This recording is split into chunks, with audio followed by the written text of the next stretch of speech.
And now, from beyond our dimension, this is the JeffMara podcast. Here's Jeff. My guest is MD Selig, former decorated Marine combat jet attack pilot. He has written projects seen on Netflix, Showtime, Amazon Prime, and his new book, Hush, is about alien manipulation and mind control. MD, thanks for joining me and welcome. It's my honor, Jeff. Likewise. Well, MD, did you see Foo Fighters when you were a pilot? And if not, have you had contact? And is that what inspired you to put aliens in your new book? Oh, good question. So I'll try to answer three different elements there. I did see Foo Fighters. I didn't have contact while I was flying, but I did see my first UFO when I was a senior in high school in Kent, Washington. I saw one over the city doing crazy stuff, and then the radio exploded with the rock DJ that I was listening to going, whoa, we have to stop all the music. There's something over the city. So I was like, yes, it's been confirmed. And then did that inspire Hush? Hush was kind of inspired. A quick background to kind of ramp you up. I'll try to make this a Reader's Digest version. So I came out of college with a history degree, went right into flight training, subsequently was selected for jets. I went through Marine flight training, which is actually Navy flight training. So Pensacola, Florida, I'm basically with Navy guys. And then went to, as I was selected for A6 Intruders would be what's called kind of my gun squadron. I was selected for A6 Intruders, which is an all-weather attack jet. Subsequently, my squadron in 1991 was sent to Desert Storm. So I'm flying combat missions in Desert Storm. At the same time, I'm the intelligence officer for the squadron, so I'm reading top secret briefs.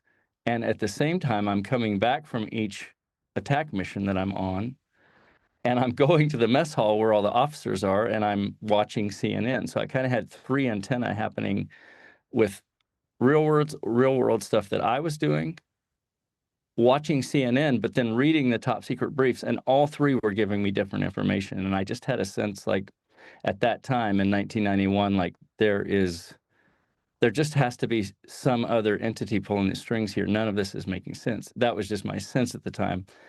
I didn't know where it would lead me, but once I got out of the military, I started writing screenplays. I worked in LA as a screenwriter and as an actor. And that's what I've done for my life to kind of give you a Reader's Digest version. I'm a storyteller. So about 3 years ago, after many years of kind of doing little research here and there, I'm an intense researcher, I decided, okay, there's enough information that I can write a story here when I was just reading about alien encounters and all of the stuff to do with aliens that anyone can look up. So Hush is a 3-year kind of journey of love about all of my research. And it's first of all a story. And it got inspired by just reading all the different accounts that over time that I've read of different people, and then trying to understand the covert events that went on. And so Hush is basically a history of it's your covert history from about 1940 forward, written as a fiction novel, but to the best of my ability, all of the things that you're reading about, I'll just tell you, are insanely researched. If I put it in the book, it's as accurate as I can get it. I can't even write a scene until I'm just insane about if it's Roswell and Ike is there. My research is, my friends will tell you, it's insane how intense I get about it. I just love it. Because what happens is, as I'm researching, a scene starts to develop inside of me. And when it happens, I just splat it out. So Hush is 600 pages of fun stuff that I think you can enjoy. If you put on your intelligence hat and you think about the Roswell phenomenon, and if you are saying that it wasn't a weather balloon, then what mechanisms do you think kept it buried for decades? I'm going to answer this starting with the question of why would someone want that event not to be seen by the public? Okay, so let's start with that. My impression from all my research is the group that works kind of above all governments, because I'm a big fan of the American government. I love our government. Do we make mistakes? Sometimes we do, but I believe what occurred at Roswell, as well as a lot of covert events that people are kind of aware of, but perhaps don't have much information on, is that the reason that would be kept from the public, it could be a number of things. Let's just start with number one, which is, if aliens showed up today, would the world freak out? Yes. So that's number one. So there are entities within our government who are aware, like, we don't want to have worldwide chaos. If we introduced aliens today, the governments that are in control might lose control. So that's a very big thing when you start to think about that. Like, all right, there's a lot of juice for corporations and everybody else to have things be stable, right, for all of us. So that's a big factor. And I think also with Roswell, where it's 1947, I think the key to remember is Roswell, from my research, started having alien probes because of the nuclear weapon that had just been detonated 2 years before. Roswell in 1947, you have to remember, is the only nuclear base on the planet. So it kind of makes sense if you're an alien race and you have shockwaves coming to your planet from a nuclear weapon that humans just set off, you might go, oh, whoa, on that planet way out there, someone just set off a firecracker. Let's go investigate. And that firecracker, from my research, was not supposed to happen yet. Like, humans weren't supposed to evolve into nuclear technology that quickly. So the alien races, again, this is all my take on things, were like very interested, like, let's go see what the humans got. Do they realize that firecracker is changing weather patterns on different planets, in different systems? That's how a nuclear weapon, even on a planet so far away, can affect the entire universe. So suddenly we have all these visitors at Roswell, where the town, there's many accounts of town members going, the flying disc were over our town for days and days, and we would try to tell the military people, and they say they're probably just Russian reconnaissance or something. But the discs were doing such crazy maneuvers, anti-gravity. They were silent. They were so fast. And obviously the U.S. military couldn't shoot them down. So now you have an event occurring where Truman is like, okay, if America finds out we are not in control of the skies above us, that these, whoever they are, can just come and go whenever they please, and they can probe. They knew they were being probed at Roswell. They knew why they were there was to probe our nuclear capability, because it was the only base that had nukes. So that's where the Enola Gay launched. That's where it launched from for the raids. So you have to kind of look at that picture and go, okay, yeah, if I'm an alien race and my weather system is suddenly affected, I'm going to go to the planet, if I have that technology, to see what's going on over there, that they're messing with a firework. They have no idea of what they're messing with. They're too primitive to really know what they have in their hands. So getting back to your question of why would it be buried? Truman, it's just after the Great Depression.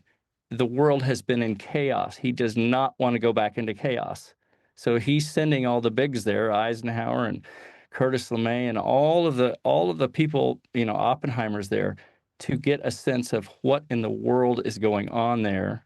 It just so happened that Roswell had 3 crashes that weekend of 2 separate alien races. Now, this is, again, my research, my take on this, from all of the people who saw things, from all of the events that occurred, from video footage that's available. And the reason it gets buried is because of the things I just talked about. The last thing any government wants is chaos to ensue. And I'm only talking about governments. Now let's talk about, just for a second, and I'll end this shortly, Jeff, so I'll take a breath. Just remember, we are a Christian society. It's what America is. And in 1947, it's even more hardcore Christian. Now, if you suddenly say there's aliens here from another planet, they're clearly more advanced than us. Their civilization has to be older than ours. We're not the only humans in the universe or in the multiverse. You're talking about utter chaos at that time in the world in 1947. The entire planet is basically Christian, not Christian, but it's religious, right? So that's kind of the final part of, we are going to tamp this thing down. Anybody who saw anything, we are going to threaten them. And if those threats are not honored, they can disappear. And that's what occurred at Roswell. I wasn't aware that there were 3 separate crashes and 2 races. Yeah, so there's the grays that you'll see from the San Augustine event, and you can read all about that event. There's videos online with Gerald Anderson, who was I think a 6-year-old kid at the time.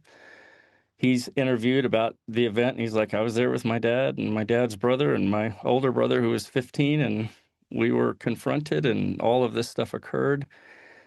There's many eyewitnesses, obviously, from the town of Roswell, a firefighter who goes out to one of the crash events, and he sees something different, and he sees a different type of alien called they're ashen orange colored. Microcrevant Wolf, the former scientist who worked at S4, says, well, there were oranges there, and people don't know what they are, but they're a little bit taller than grays. They have an ashen orange color, more of round eyes. There's on YouTube, you can watch the alien autopsy, and a lot of people will debunk it, but that's an orange. And if you want to go to mdseelig.com, you can go to links onto my website on, I think it's Patreon, and you can watch the actual video that I've colorized now, the actual alien autopsy. And sure enough, when Kodak does the colorization, because I didn't do it, I put it into a Kodak system that allows black and white footage to be colorized. Sure enough, what's laying on the table is ashen orange color. And he's got that all the witnesses that were there that said, from the firefighter, he said these were kind of an ashen orange color, and they had round eyes. They didn't have wraparound eyes like the grays. And Microcrevant Wolf said, and there were oranges at Roswell as well, and they have more round eyes, not wraparound. They're a little bit bigger. They have 6 toes, 6 fingers in the video footage that's on my website from the first contact event, when 5 litters, so stretchers, are being carried in and placed in front of then Colonel Blanchard, who is the head of Roswell. That footage, it's literally, there's a B-29 Superfortress outside the hangar. Like, you just don't set that up with rough, shaky 16mm footage and all these guys freaking out when these litters are being set down.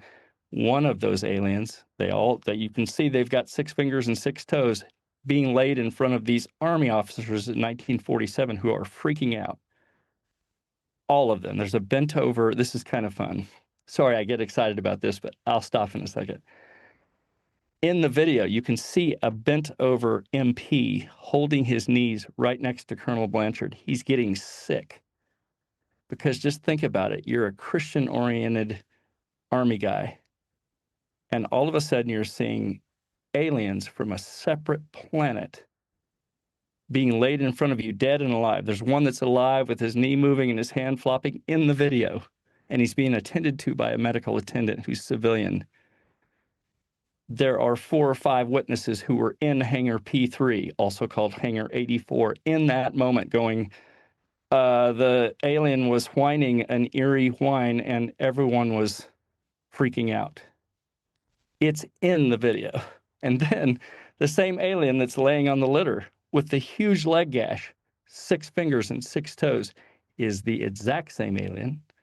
It's in the autopsy footage that's now colorized at 10 o'clock the next morning at Roswell, and you can watch both videos. Do you think we shot those ships down, or they just happened to crash? No, we didn't shoot them down. So again, this is my take on it. You can certainly read about it in Hush in the book, but what we've learned over time, and again, this is me researching so many different alien crashes. In 1940, our radars, because of the rising war coming, right? were going to enter the war in December of 1941. But in 1940, when the first saucer is brought down, it's brought down because of radar triangulation. So the gray ships, as well as many other alien races, but the gray ships are known to be piloted by a brainwave connection with the pilot and the ships. The ships are literally called living conveyances. They're molecularly alive. The ships are. Now, remember, you and I are in an era we have, so I'm going to give you an example of how can that be that an advanced race can fly here with ships that the pilot just puts their hands in and connects to the ship. Seems way out there. But let's just take a moment here and put it in perspective. All of us have an iPhone. So I'm going to take an iPhone and I'm going to go to the top scientist, even in 1900. Who am I going to go to? I'm going to go to Tesla and I'm going to check it out, Nikolai. Take this phone. I'm going to give one to your friend here. And she's going to walk 200 meters over there and you're going to be able to talk to her and see her on video. And he's going to go, no, no, that's not possible. No.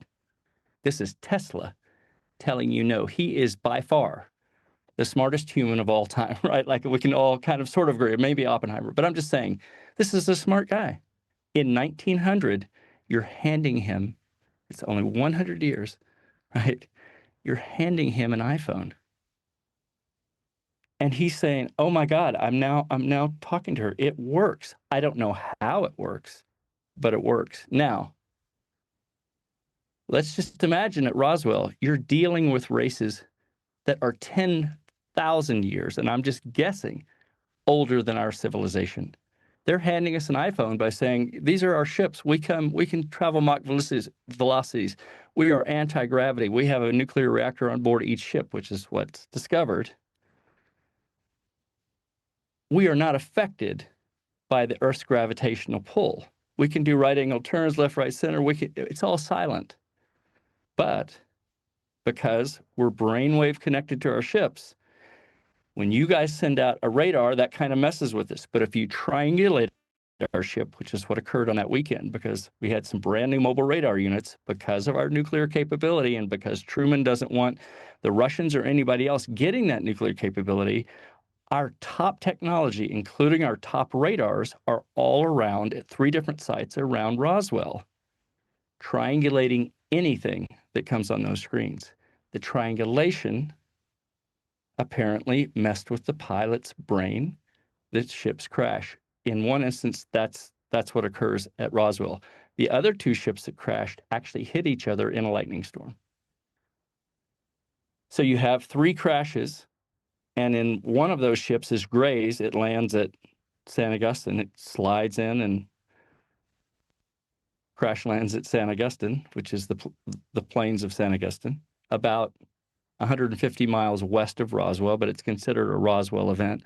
This is the one where, if your listeners want to look it up, Gerald Anderson, get online. He's interviewed by the former physicist.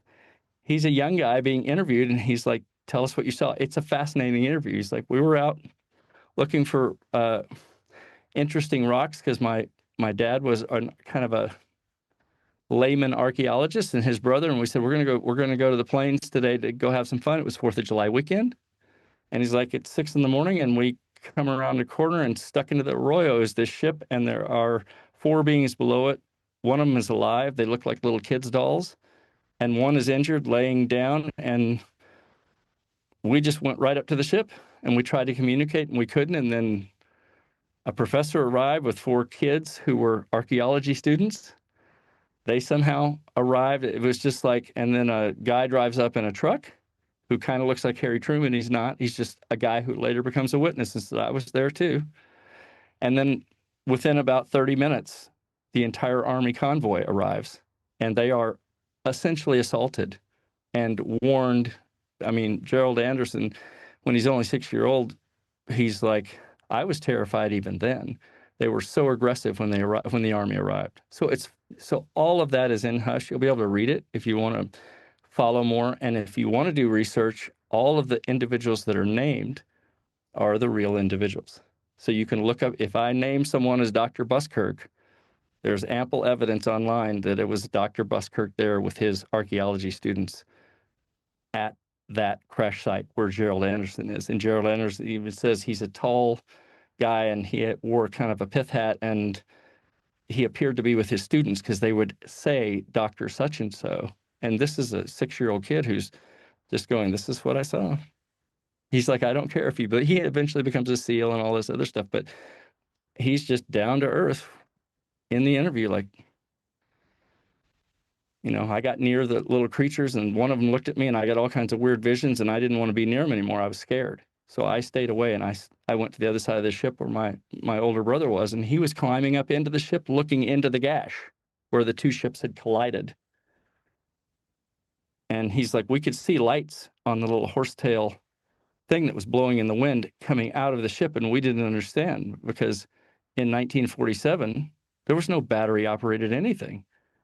There could be no power at the ship. Nothing was plugged in, right? So that was a big thing for all of them. Like, there's no engine running. This is silent. How can this thing be, how can there be power? So there were so many things in the video where you're just like, you can't even make it up. You're just talking about what you saw. It's really a great video.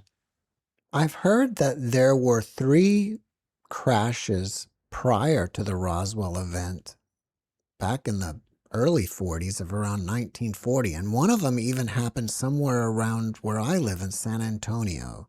Are you aware of those crashes? So I can tell you the ones that I am aware of because of people who were involved with them and wrote about them or spoke about them later, and it was documented. But I can tell you that our first downing that I mentioned was in 1940 off Saipan. The Navy picked up a ship that was floating that had been triangulated. Our brand new radar was being tested on the island of Tinian, which is right next to Saipan. And that's the first ship that I know of that the Navy recorded as being picked up. It's in a couple of different accounts, and it was because of that triangulation. The next one that I'm aware of is 1941. You have the Cape Girardeau thing. So Cape Girardeau, Missouri, you have 3 aliens. Basically, they're grays again. There's a picture online of 2 guys holding up the dead alien. It's a gray. You can look that up online. This is from about May of 1941. Several individuals, including Preacher Huffman, who went out to give them last rites. Basically, this thing crash lands in a farmer's field. It looks like a meteorite coming in. It's totally silent. The townsfolk had never seen anything coming in that fast. It was molten. It hit, crash, skidded for like a country mile and caught trees and brush on fire. It broke into 3 pieces. The entire town comes out and is out there. One of the aliens is still breathing, but having a hard time. A doctor arrives, tries to help it, but eventually tells Eisenhower is eventually sent there by General Marshall from the War Department, George C. Marshall, who is our, at the time, the top military guy. And he sends then Colonel Eisenhower, unknown, to just go check out something. You can read about that in the book. But what's fascinating is that that's our first actual on America landing that is documented from many different people. That ship, and the alien dies after a couple of hours, the final alien. There is the famous picture of 2 guys holding it up. They're just wearing hats from 1941, just kind of fedora type hats, and they're just dudes out in the field from the town. It becomes this whole thing where there's some death by suicide in Cape Girardeau because we're on a war footing. We have German spies, Russian spies within America. The war is cranking up in Europe. We haven't had the Pearl Harbor attack. That doesn't come till the end of the year in December. So we're not in the war yet, but we're on a war footing. We're building war fighting stuff. So anyway, this occurs. The next thing that occurs is the Battle of LA, where you have pictures to this day that you can see all the ships over LA. I believe it's 1942. So the war has just started.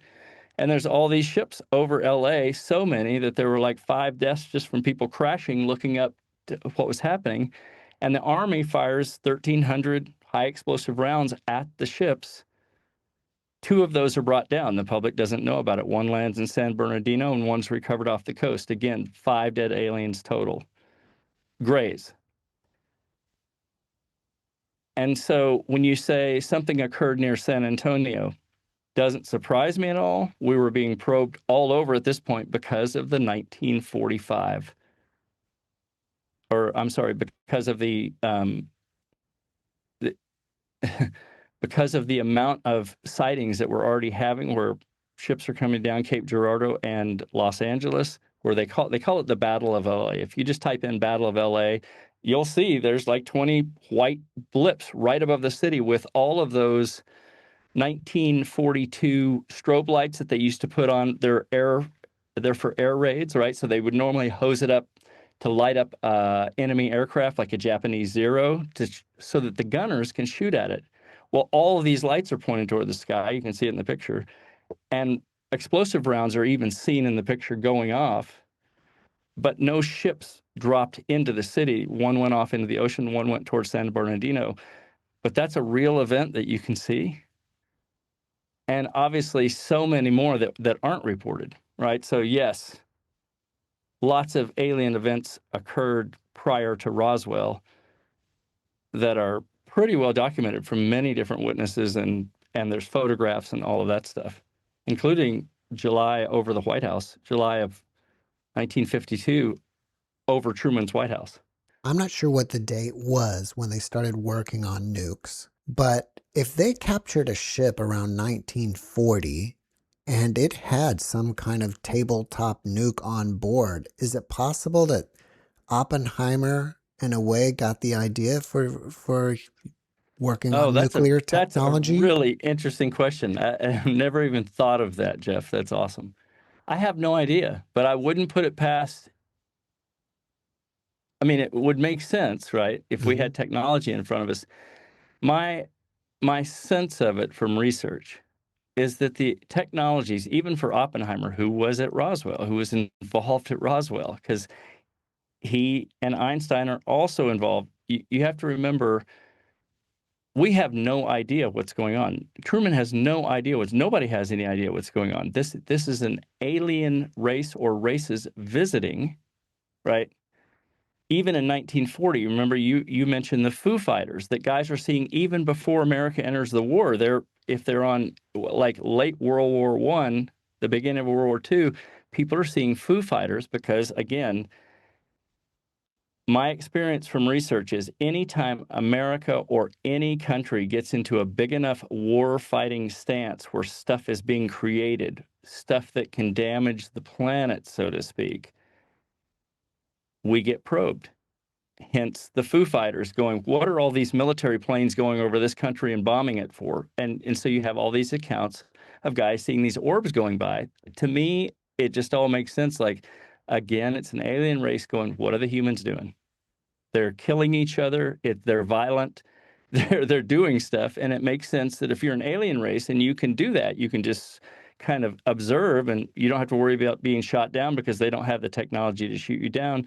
You look at the primitive race and you go, what are they doing? What is this leading to? Why are they fighting? What is the agenda of these races, right?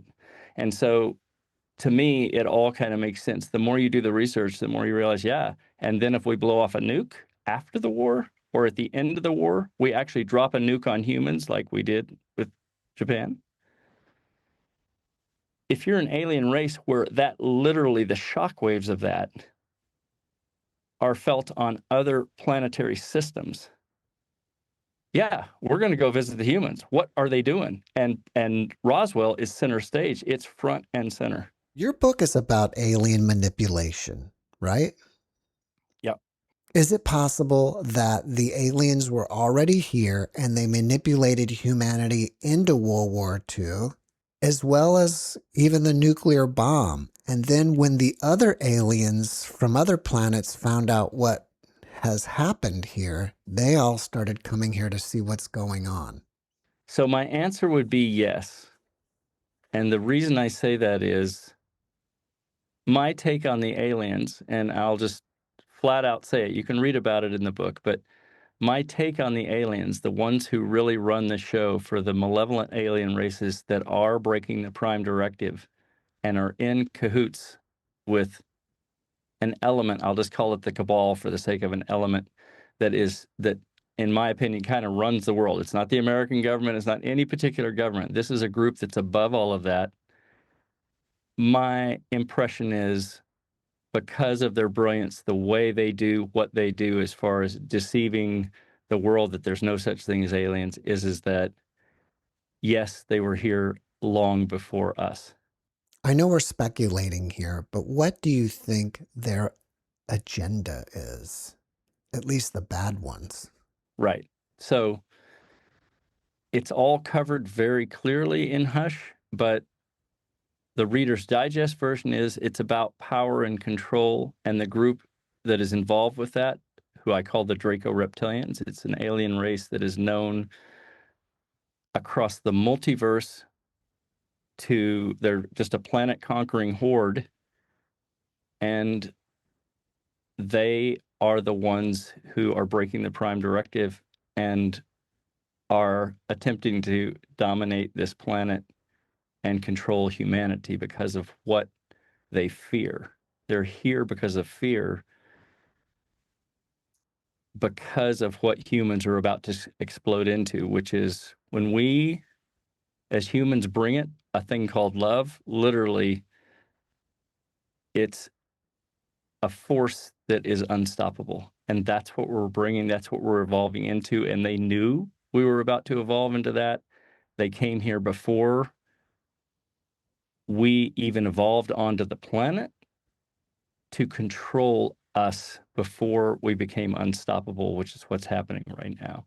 Many of my guests talk about that there will be some sort of ascension, that will be ascending into some kind of new reality, new dimension, and maybe that is what these reptilians are afraid of.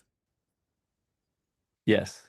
And I think you're going to see it sooner rather than later, i.e., 2027 is going to be a gigantic event from my research. But right now, anyone can look up the swarm that is here, swarm, SWARM, 2,000 ships from various cameras that are now here. You can kind of look that up. That's interesting. I think all of it is leading to a physical contact that's coming. And by 2027, as we evolve into what we're evolving into, there is going to be such amazing events that occur. It's good stuff, but it's going to get a little bit messy before that. But that's what's occurring from everything that I'm seeing. What is this event going to look like? Right now, the 2,000 ships that are here, let's just say that they'll land throughout the planet, and they might be offering kind of themselves as the return of the gods. They will certainly have the capability to affect you if you're in their vicinity, because we're talking about a civilization that could be even millions of years older than humanity. So just think, they have the technology to come here and land in ships that don't make any noise and don't even, they can cloak themselves. So again, this is my take on it, but I think you're about to see actual ships. This is kind of funny. I'll just throw this in a sidelight. 2 days ago, my daughter, who's 12, had been watching a webisode that I was being interviewed on. And all of a sudden, I get this video from her and her mom in Oakland. And they're like, "Daddy, there's 15 ships in the sky above us." And she shows me, and I'm watching the video, and I see the orbs up there. They're all silvery and moving around together. And all of a sudden, an airplane flies underneath them. And she's like, "Okay, an airplane just crossed." And then later, I just said, "What happened?" She said, "We watched them for a while, but, we had other stuff to do. And then my impression of what's occurring with that type of sighting is what happens when humans see a ship. The first thing they do is they tell their friends. And then if they don't have any more information, it kind of dies off. But if you're an alien race that you want to present yourself to humanity without starting catastrophic World War III, right? You present yourself some visually, you back off. You let humans start talking about, we're seeing more and more drones, these drones. We're seeing more and more ships. We're having more and more sightings. And pretty soon, humanity, in my opinion, will kind of be ready for like, all right, wow, we just had 6 ships land throughout Washington. They're not firing anything. They're peaceful. And there's entities exiting the ships. I think what's going to happen is you're going to have actual interaction. All I can say is just remember what they offer doesn't necessarily mean that you should bite on the offer. If they say, I'm a returning God and I can offer you this blissful existence and you can go with me, I'll just say, use your heart when the interaction occurs between now and 2027. Use your heart. You'll know exactly what to do. Just step back for a second. There will be some that will leave, that will go. There will be some that stay. If you use your heart, you'll be fine. Are you staying or going? I'm staying. Yeah, I mean, what's wild? This is fun, Jeff. You'll appreciate this. So, in my alien research, my experience is that it's a 95 to 5% ratio of good to bad. In other words, there's 95% benevolent alien races in the multiverse. 5% are bad, meaning are malevolent. Those malevolent ones are here, as I mentioned earlier, because of fear of what we're about to explode into. When humans become what they are, most alien races, from my research and from contactees, are like, you guys know your royalty? You as humans? Like, and the human may say, wait, we're primitive. Like, no. It has nothing to do with what your technology is. You as humans have this thing that nobody else has called love. It is unspeakably powerful. And the reason the 5% malevolent races, like the Draco-Reptilians, the Maitra, the Greys, are in contractual obligations with this group that's above all governments, is because they fear what happens when you become what you're going to become. It's happening, and it's happening right now. The planet is going through what you could call a bloom. The Earth is alive. I call her Sophia. The New Age group calls her Gaia. Doesn't really matter. Sophia is kind of the ancient term for what the aliens used to call the Earth, the earlier ones that were here. But I'm saying all of that to say, if you stick to your heart and you understand that these alien races don't say that lightheartedly when they say, you guys are royalty, like all of us out here, the benevolent alien races that are here watching this unfold right now, that are all around us, orbiting in our solar system, lots of documentation saying, what are all these ships orbiting the solar system from all these different telescopes? What are all these ships around Earth? Those are your benevolent races, because they can't contact us because of the Prime Directive. And I know your listeners know the Prime Directive, but I'll give you the Reader's Digest version. No alien race. It's a contractual thing that all alien races, benevolent and malevolent, have to sign, that basically says we will not mess with a primitive race. We will not evolve them with our technology. We cannot arrive and ramp them up with technology and evolve them. That's the Prime Directive. But the malevolent aliens that are here already messing with us break the Prime Directive, and that's the difference. Do you think there's a war going on between the two factions out there in space? That's an ongoing thing, because you're talking about, so let's just take it to a simple Earth level. Is there a war going on between most of humanity and, let's say, a terrorist group that maybe wants to bomb a major city? Is that a war? Or is that just, we have a faction that's a little bit wild? Call it what you want. In the multiverse, the Draco, now not all Draco, and I want to be clear about that. I'll say it real quick. The Draco reptilians are an amazing race. They have a faction that's bad, just like humanity is an amazing race. We have Nazis, a faction of humanity that's a little rough, right? We can all agree, like, okay, they did some depraved things back then, and they're still Nazis to this day. We might not say those are the best of humans. The Draco are the same way. It just so happens that the small percentage, the small faction of Draco reptilians that are malevolent are literally considered mafioso thugs in the multiverse. They are feared everywhere. They have conquered many worlds with the same velvet takeover that they're attempting to do on the earth, except this time around, they picked the wrong target. That's us. And we're love, and we're unstoppable. So it's failing. And that's why by about 2027, a lot is going to occur. And I'm hinting at that those ships that I say are going to land and offer you things, they may not be in your best interest in the long run. In your book, you write about how things are hidden in plain sight. How do they do that without us noticing things?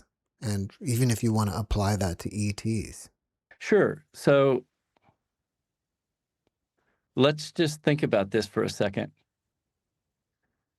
You have all of these witnesses at Roswell. So many, there's too many to count.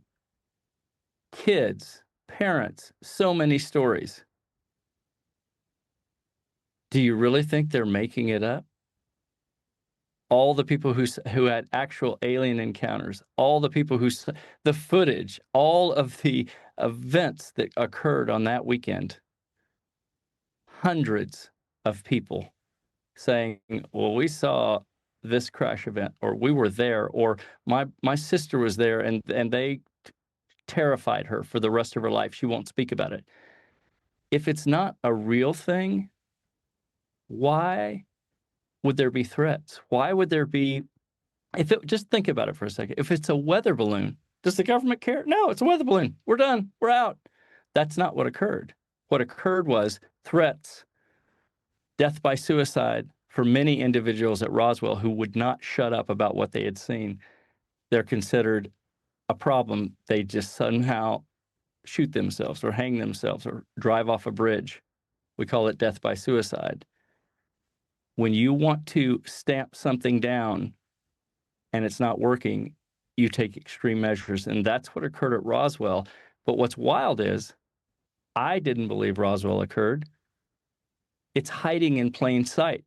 Once I start doing the research, I'm like, oh my God, there's just too much. It's volumes of evidence that something occurred with 3 crash ships, with 2 alien races, with so many humans involved. There's just too much information. So that's what I call, there's hiding in plain sight. Roswell never happened. There's no such thing as aliens. You go there now and it's an alien museum. They're so good at working both sides, and this is that cabal that I talk about above all governments. And that cabal, in my opinion, is run by reptilians who don't want humanity to realize they're here and controlling events. And so, if you don't, because what will humans do if we suddenly realize we're being manipulated? What do? We rise. We're gnarly. We may be primitive, but you don't want to mess with humanity. And that's not even considering what we bring as our major power, not our military forces. We could never stand up against the reptilians militarily. You're just not going to. Their technology is so far beyond anything that we possess. However, this, I'll say it again, is unstoppable. And that's what they fear. And that's why all of this is hidden in plain sight, even if you just do the research across the globe, from which you'll find in the book is just 70 years of your covert history. You'll start to realize, oh, if you actually go into the book and go, he's saying such and so was at this site, you can actually do your own research and go, oh my goodness, it's a fictional book, but all of this stuff is excessively researched. When these 2,000 ships finally come and land, is that what's going to be considered full disclosure at that point? In my opinion, disclosure is a word that connotes like, okay, what everybody wants from the congressional hearings is for a congressman to say, hey, right down the street on 8th Street, we've set up the Alien Museum for disclosure. We're just going to allow you guys to go in there. We're going to have all the ships from Roswell and all these other crash events. We're going to have dead aliens. We're going to have live aliens. Full disclosure, the museum opens next week.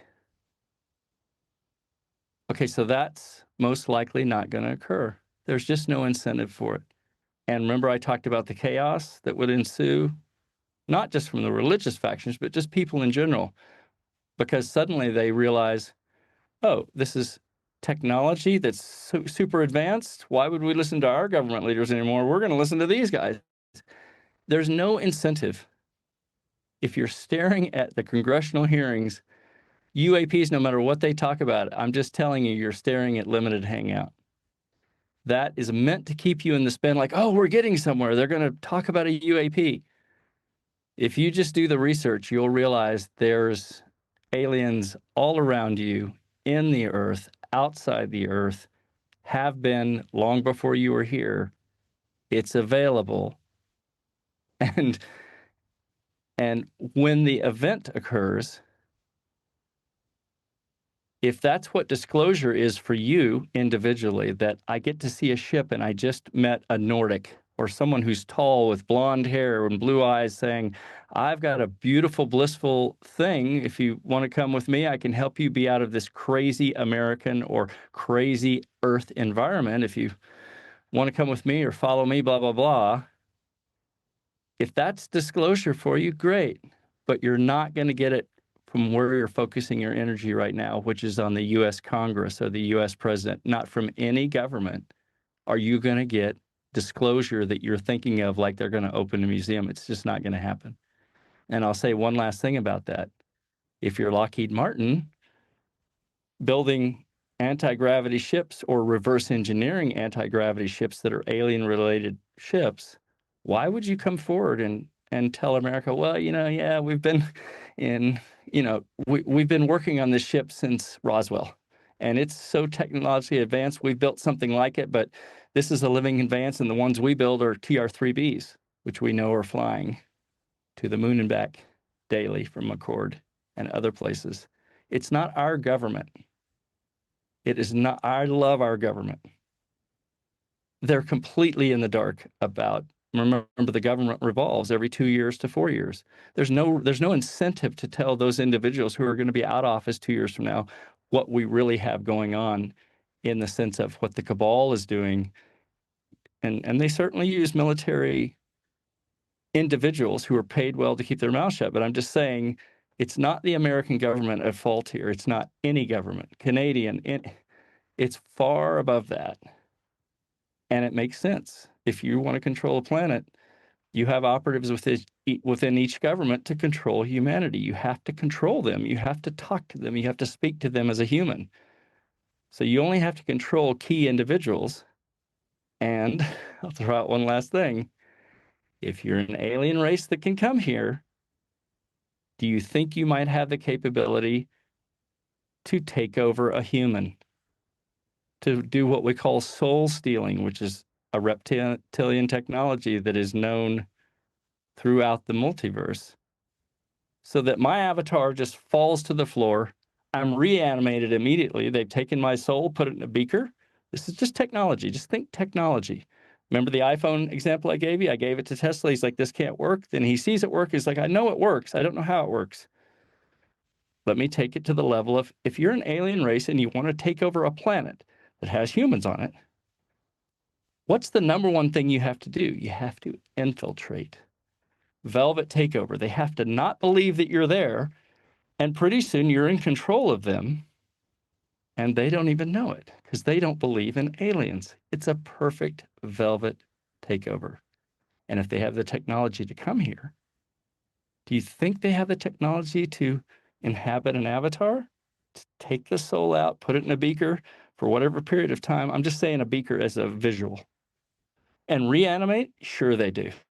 They've just arrived here from somewhere else in interstellar space. Yes, they can do that.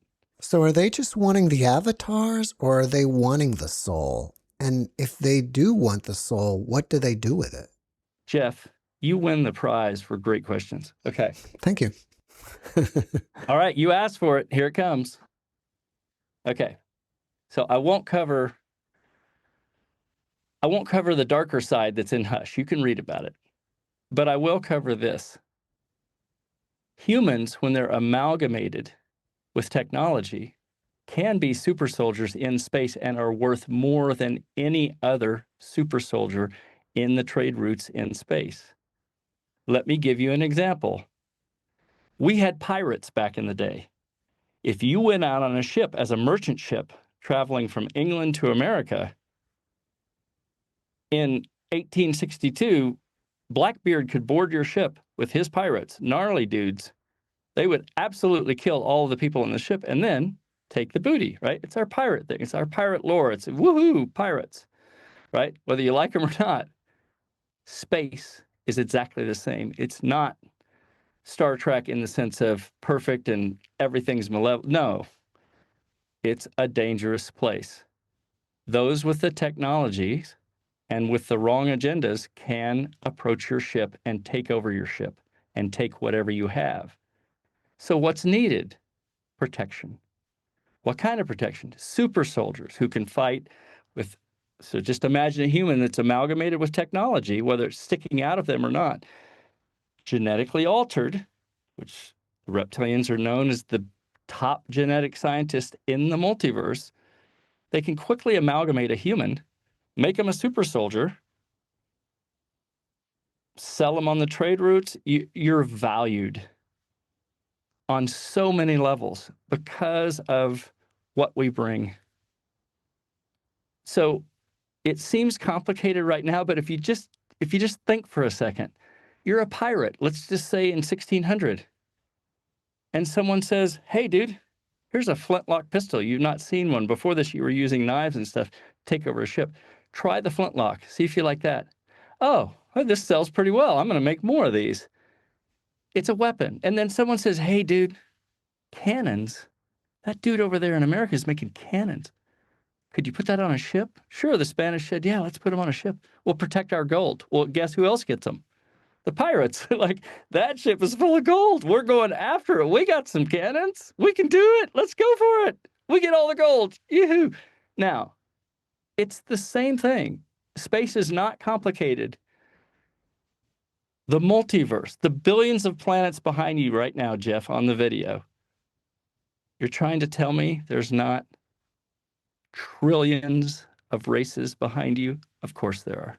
Just like there's a bajillion races here just on our planet. So if you're traveling in space and you need protection for your ship, well, you can get an alien that does certain things and it can shoot lasers, but it's not have certain capabilities that humans have. So it's better to amalgamate a super soldier that can be, if its arm is blown off, it can be regrown in a day in a regeneration tank. Now, all of this, I'm not making this up, obviously. I would have gotten this information from somewhere. It's from my research of humans being in space, in the secret space programs. So I'm just saying, this is from individuals who have now, Rebecca Rose, some of the people that you mentioned, with more of the, say they were abducted or taken into space or cloned. Tony Rodriguez is a good person. His book series, Colony Cavalier, is just a straight ahead book, and he's amazing to watch in videos. He's just like, I don't care if you believe me, this is what occurred. I was in space for 20 years working on a Nazi space freighter. I was cloned. And then you go to Rebecca's site and she's like, I don't care if you believe me, this is what occurred. I was in these programs. I was then taken to space. When I came back to the moon for my age regression after 20 years, I was on the moon for 7 weeks. Tony talks about the same thing. I was put in a regeneration tank when my arm was blown off. They regrew the arm. This is grays on the backside of the moon at the Lunar Operations Command. So I'm not just making this up from myth. I'm making this up from all of these people worldwide. Jean Charles Moyen are now having their mind wipe technology where they were mind wiped so that they wouldn't remember their years in space. Again, you've got reptilians who don't want anyone to realize space travel is happening, but humans are being used in space. Rebecca Rose was literally a soldier in space for the reptilians. So they don't want her to remember that while she's here on the planet. They don't want her talking about it, but what's occurring is the great thing about humans is the mind wipe technologies that they're using on the moon over a 7-week period to wipe the mind of those memories before they send that clone back to Earth. And Rebecca, she's not supposed to remember anything. She's just supposed to go through her life and then her life ends. But what's occurring, and has been occurring now across the globe and is still occurring, these people are stepping forward going, I had such crazy glitches happening that I'm in therapy because I literally have vivid recall of years on a particular planet working for the Nazis or in the American space program on Mars or working at Diego Garcia or all these places where these secret space personnel have been working, and all their stories overlap. Tony Rodriguez is landing at Diego Garcia. Rebecca Rose sees Nazis out there. Tony Rodriguez sees Nazis working at Diego Garcia, our base. Once you start putting it together, you just realize, okay, it's not rocket science again. This is a group who's using humans to work in space for them. This is the cabal run by reptilians. They're mind wiping them and age regressing them when they put them back on the planet. But the mind wipe technology is now glitching. If they have a car wreck and they're suddenly shocked, things happen. You kind of learn from all of them. Like, it wasn't until I was really scared at one point in my life that I started having crazy memories, to the point that I could not help but go into regression therapy because I was so freaking out about the split life that I knew was real. They all talk about the same thing. Like, it's so real when it starts coming back. And then all the stories line up across the board. Gaia TV, you've got Emery Smith, 50 floors down at Kirtland, working on aliens. And when you hear his stories, you're like, this was in the 80s. You can go on Gaia TV, watch Emery Smith's interviews. They're fascinating. Watch Jason Rice, watch Jean Charles Moyen, watch Rebecca Rose's videos, watch Tony Rodriguez's videos. There are Emery Smith, Jason, just go to any of the videos. And as you watch them, you realize none of these guys knew each other in the secret space programs. None of them. But they're all telling roughly the same story of the same events, working in space, coming back to the Lunar Operations Command. They're brought back to the Lunar Operations Command by the Greys to go through their age regression and their mind wipe. It's the exact same story. And the details they give where they're like, there were 2 Greys at the table and this, and you're like, that's pretty much what this French dude is saying. Almost the same event. They don't know each other. And I've been studying this since the video started coming out. 12 years ago, I think, Tony Rodriguez was starting to step forward going, I'm just telling you, put it all together. It's not that complicated. If our planet's being taken over, the reptilians know exactly how to do it. They've taken over many other worlds.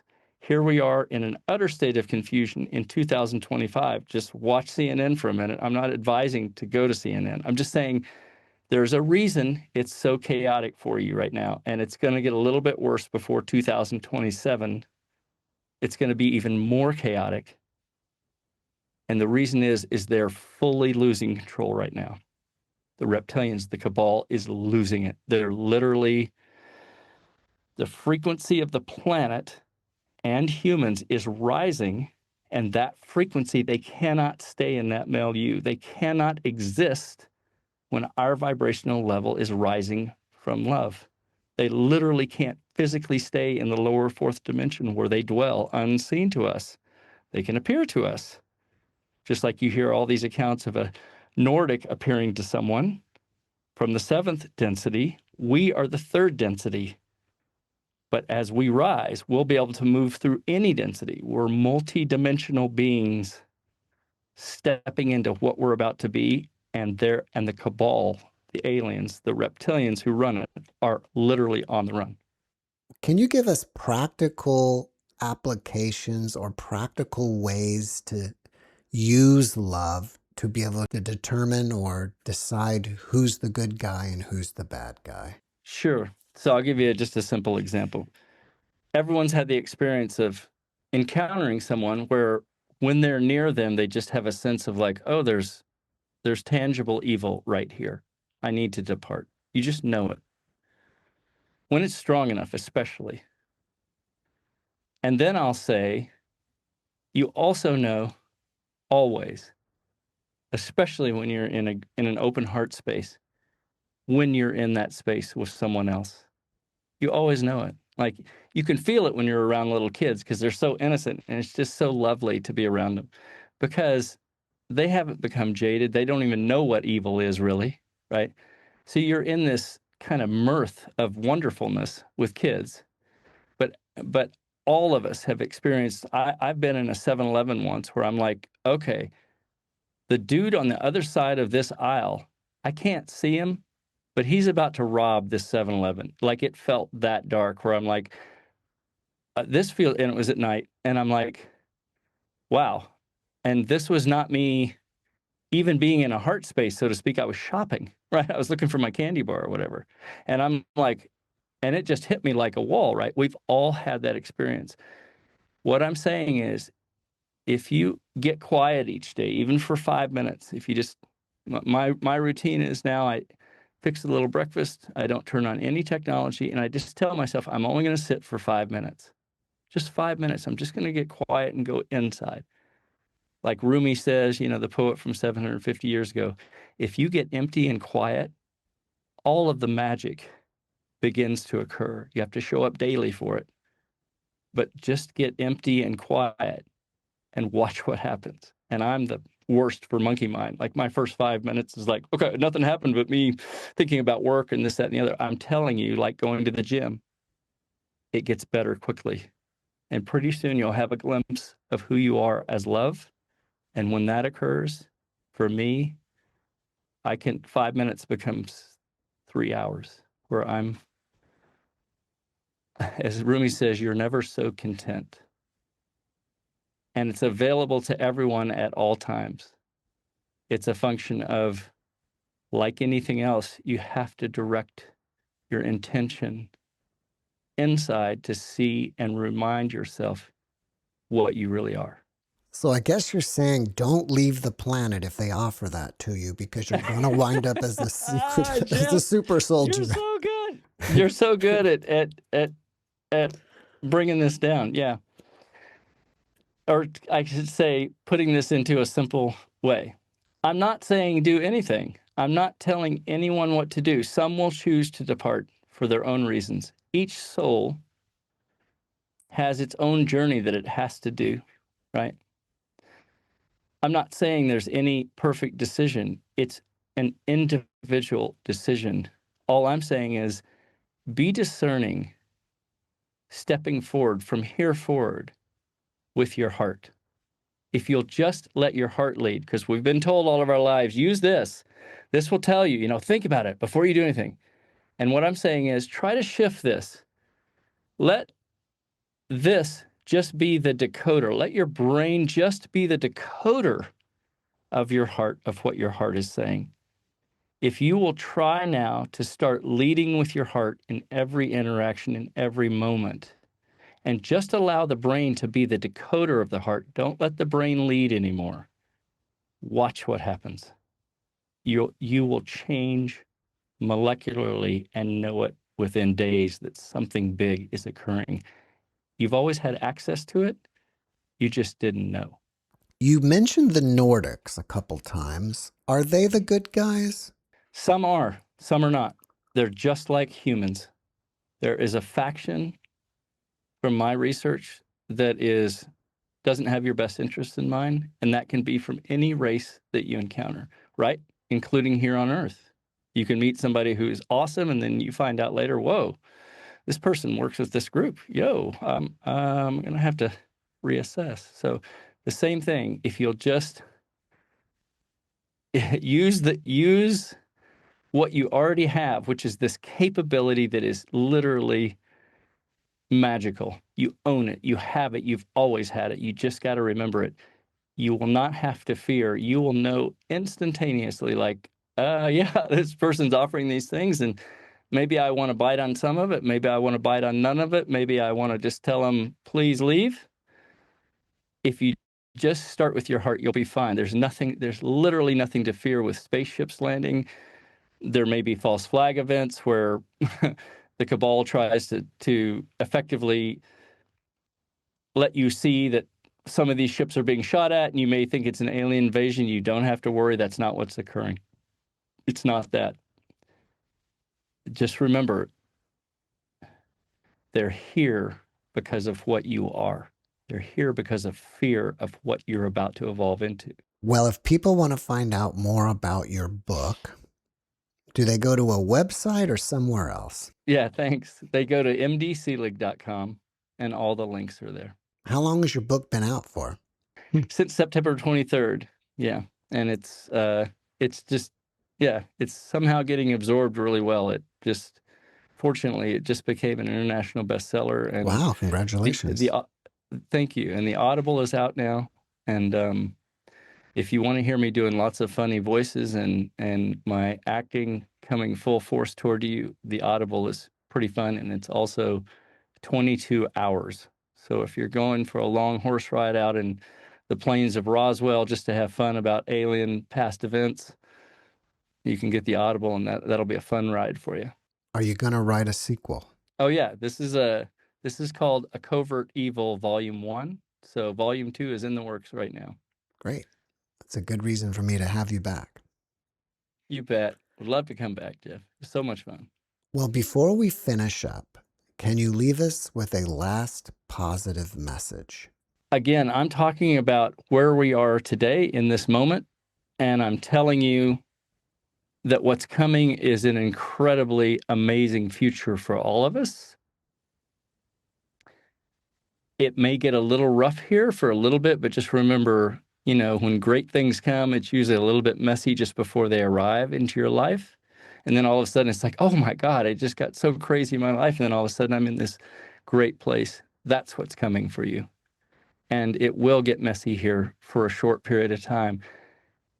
Go in your heart, you'll be fine. It's a super bright future coming just ahead. MD, thank you for your message, and thank you for being my guest. It's been my honor, Jeff. Come back anytime, whenever you want to chat. I'm ready to go. Thank you. Thanks for watching the JeffMara podcast. I really appreciate you. Another way to show support is through YouTube memberships. And if you do, there are loyalty badges and other perks depending on your level of membership. All you need to do is click the join button underneath the video to find out more. Thank you for your support.